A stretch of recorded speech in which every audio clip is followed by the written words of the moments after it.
बिश्नोई का नाम आज भारत के सबसे कुख्यात गैंगस्टर में से लिया जाता है। उनकी कहानी एक साधारण छात्र से अपराध की दुनिया के सबसे बड़े नामों में से एक बनने की है।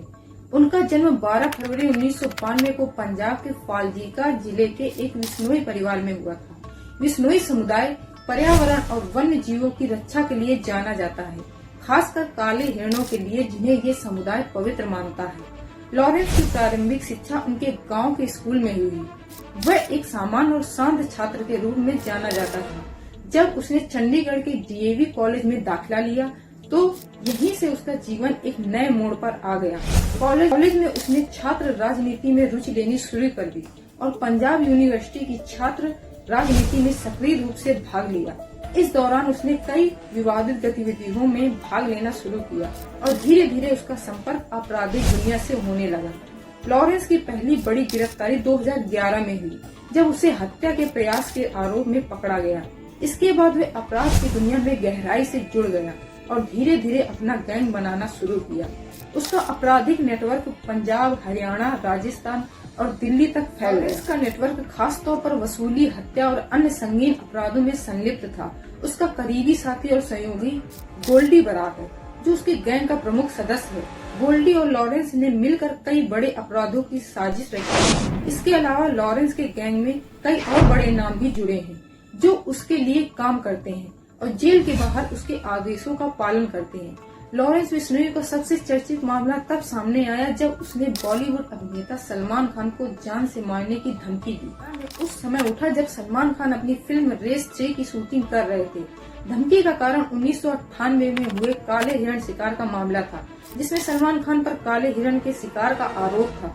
चूँकि बिश्नोई समुदाय काले हिरण को पवित्र मानता है, लॉरेंस ने इसे अपने समुदाय के सम्मान का सवाल बनाकर सलमान को मारने की धमकी दी। ये धमकी सिर्फ एक बार नहीं, बल्कि कई बार दी गई और इसके बाद लॉरेंस का नाम मीडिया में और भी उभर कर आया। उनको धमकी देने के बाद 2018 में गिरफ्तार कर लिया गया, लेकिन जेल में रहते हुए भी उसने अपने गैंग को सक्रिय रखा। जेल से ही उसने अपने गिरोह को संचालित किया और अपने साथियों के जरिए कई अपराध करवाए। लॉरेंस का नेटवर्क पंजाब, हरियाणा, राजस्थान और दिल्ली में सक्रिय है। उसके गैंग के सदस्य जेल के बाहर उसकी गतिविधियों को अंजाम देते हैं और उसे आर्थिक रूप से मजबूत बनाते हैं। 2022 में पंजाबी गायक सिद्धू मूसेवाले की हत्या ने पूरे देश को झकझोर दिया। जांच में पता चला कि इस हत्या के पीछे लॉरेंस बिश्नोई और उसके गैंग का हाथ था। गोल्डी बरात, जो लॉरेंस का करीबी सहयोगी है, इसने हत्या की साजिश रची थी। लॉरेंस का नाम इस हत्याकांड में प्रमुख रूप से आया और इससे उसके गैंग का नाम और कुख्यात हो गया। इस घटना के बाद लॉरेंस का आपराधिक नेटवर्क और बड़ा और संगठित हो गया। लॉरेंस बिश्नोई का नेटवर्क भारत के कई राज्यों में फैला। उसके सबसे करीबी सहयोगियों में से गोल्डी बरात और संपत नेहरा जैसे नाम शामिल है। गोल्डी बरात लॉरेंस का दायां हाथ माना जाता है और लॉरेंस की गैर मौजूदगी में गैंग को संचालित करता है।